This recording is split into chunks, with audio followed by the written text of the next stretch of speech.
ایک سوال جس نے کائنات کے مالک کا تعارف کروا دیا۔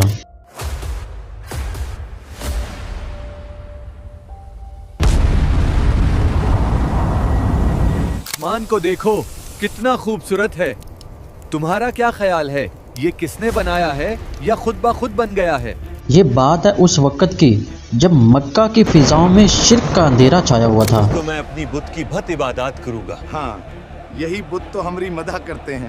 اللہ کا گھر خانہ کعبہ جو توحید کی علامت کے طور پہ تعمیر ہوا تھا، خود 360 بتوں کی قید میں تھا۔ آج تو میں اپنے بت کی بہت عبادت کروں گا۔ ہاں، یہی بت تو ہمیں سب کچھ دیتے ہیں، رزق، اولاد اور بیٹے۔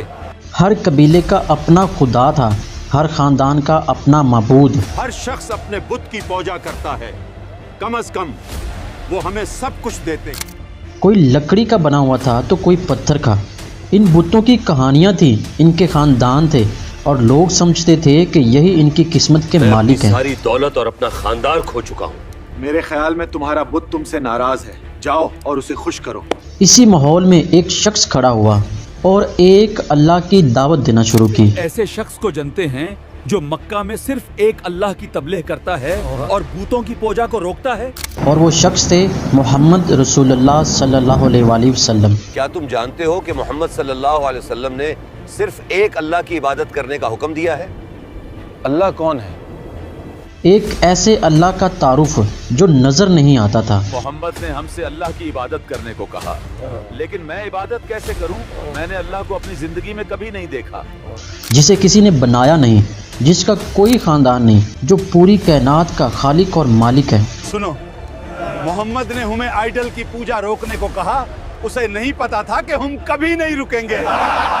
یہ دعوت مکہ کے سرداروں کے لیے ناقابل برداشت تھی۔ ہمیں چاہیے کہ ہم محمد صلی اللہ علیہ وسلم کو اللہ کی تبلیغ کرنے سے روکیں، ورنہ ہمارے لوگ بتوں کی پوجا کرنا چھوڑ دیں گے۔ وہ حیران تھے کہ یہ کیسا خدا ہے جس کی کوئی شکل نہیں، جس کا کوئی نسب نامہ نہیں۔ ان کی محدود عقل اس تصور کو قبول نہیں کر پا رہی تھی۔ تمہیں پتا ہے کہ محمد کا خدا من گھڑت ہے؟ اگر میں نے اپنا بت سونے سے وہ اپنے آباء و اجداد کے دین کو چھوڑنے پر تیار نہ تھے۔ محمد ہمیشہ سچ کہتا ہے اور اب وہ اللہ کی تبلیغ کرتا ہے، لیکن میں اپنے آباء و اجداد کا مذہب کیسے چھوڑ دوں؟ انہوں نے نبی کریم صلی اللہ علیہ وآلہ وسلم کو ہر طرح سے روکنے کی کوشش کی، لالچ دیا، دھمکایا۔ محمد، اللہ کی تبلیغ کرنا بند کرو اور ہمارے آئیڈل کو برا کہنا بند کرو، ورنہ ہم تمہیں مکہ سے نکل دیں گے اور ہم تمہارے دشمن ہو جائیں گے۔ لیکن جب کوئی بس نہ چلا تو انہوں نے رسول اللہ صلی اللہ علیہ وآلہ وسلم کو لاجواب کرنے اور آپ کا مذاق اڑانے کا ایک نیا منصوبہ بنایا۔ ہم محمد سے وہ سوال پوچھیں گے جن کا جواب وہ نہیں جانتے، پھر ہم ان کے مذہب کو مسترد کر دیں گے۔ ایک دن مکہ کے چند بڑے سردار، جن میں امیہ بن خلف اور ولید بن مغیرہ جیسے لوگ بھی شامل تھے، اکٹھے ہو کر نبی کریم صلی اللہ علیہ وآلہ وسلم کے پاس آئے۔ چلو چلو، ہم محمد کی طرف چلتے ہیں اور اسے لاجواب کرتے ہیں، پھر اس کے مذہب کا مذاق اڑاتے ہیں۔ ان کے چہرے پر طنز اور تکبر تھا۔ انہوں نے ایک سوال تیار کیا تھا جس کے بارے میں ان کا خیال تھا کہ اس کا جواب کسی کے پاس نہیں ہو سکتا، یہاں تک کہ رسول اللہ صلی اللہ علیہ وآلہ وسلم کے پاس بھی نہیں ہو سکتا۔ سب لوگ محمد کی طرف جا رہے ہیں اور آج ہم محمد صلی اللہ علیہ وسلم سے ایسے سوال پوچھ کر مذاق کریں گے جن کے جواب موجود نہیں ہیں۔ لیکن یہ ان کی خام خیالی تھی۔ ایک سردار نے بڑے تمسخرانہ انداز میں گفتگو کا آغاز کیا۔ اے محمد، تم نے ہم سے اللہ کی عبادت کرنے اور بتوں کی عبادت بند کرنے کو کہا، اب ہم تمہاری کوئی بات نہیں سنیں گے۔ ہم نے بہت سن لی آپ کی باتیں، آج بس آپ ہمیں اپنے رب کا تعارف کروائیں۔ پھر دوسرے سردار نے بات کو آگے بڑھایا۔ کیوں بھائی محمد، ذرا اپنے اللہ کا حسب نسب تو بتاؤ، اس کا باپ کون ہے اور بیٹا کون ہے؟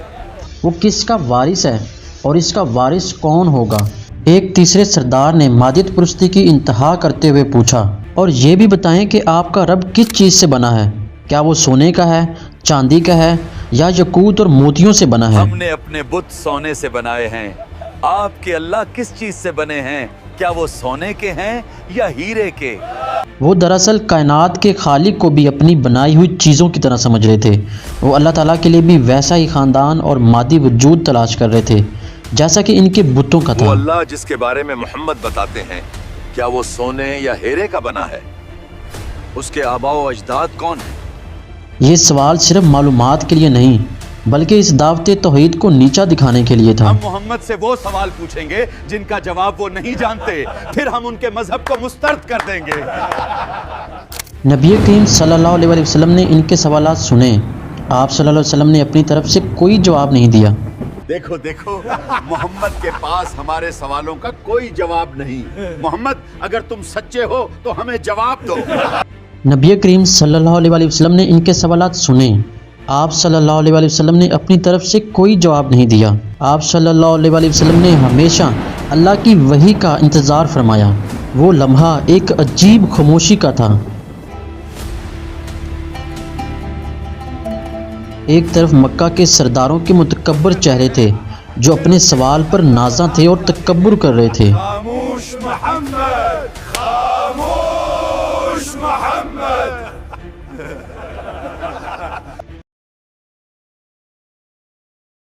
تکبر کر رہے تھے۔ خاموش محمد، خاموش محمد۔ اور دوسری طرف اللہ کے رسول صلی اللہ علیہ وآلہ وسلم تھے جو آسمان سے آنے والے جواب کے منتظر تھے۔ محمد خاموش ہیں۔ میرے خیال میں وہ کافروں کے سوالات کے لیے اللہ کی وحی کا انتظار کر رہے ہیں۔ صحابہ کرام رضی اللہ تعالیٰ عنہ بھی یہ منظر دیکھ رہے تھے کہ اب کیا جواب دیا جائے گا۔ تبھی اللہ کی رحمت جوش میں آئی۔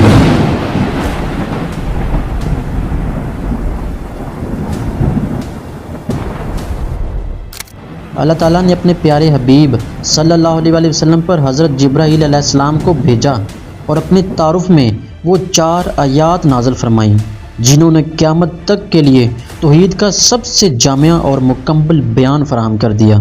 آؤ جواب آ گیا ہے۔ اللہ نے محمد پر وحی نازل کی اور اللہ نے کافروں کے منہ بند کر دیے۔ یہ کوئی لمبی تقریر نہیں تھی بلکہ ایک ایسا سمندر تھا جسے ایک کوزے میں بند کر دیا گیا ہو۔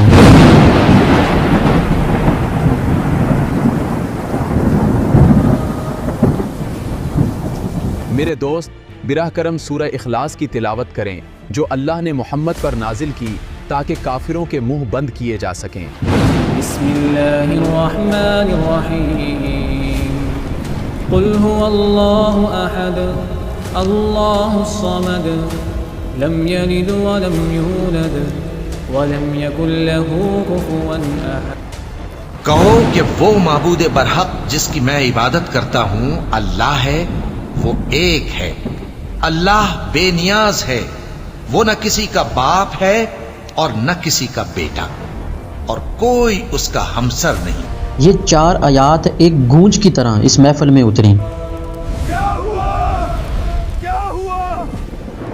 محمد کے خدا نے ہمیں جواب دیا۔ یہ صرف جواب نہیں تھا بلکہ ایک زلزلہ تھا جس نے مشرکین کے تمام عقائد کی بنیادیں ہلا کر رکھ دی۔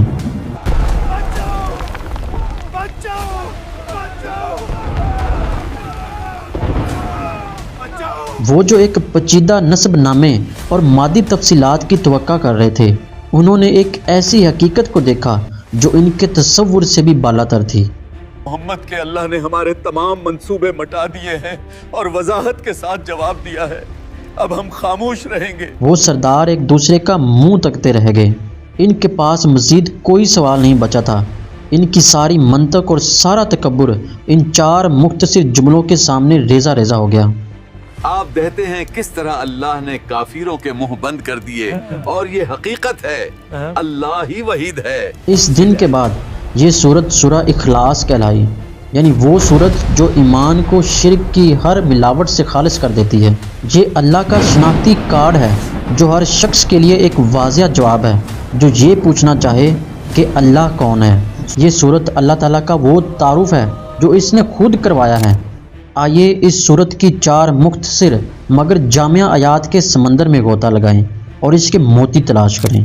بسم اللہ الرحمن الرحیم قل هو اللہ احد اللہ الصمد لم یلد ولم یولد ولم یکن له کفوا احد۔ اس آیت میں ایک لفظ کفون کا مطلب ہے برابر، ہم پلہ، جوڑا یا کوئی ایسی چیز جو کسی بھی لحاظ سے مقابلہ کر سکے۔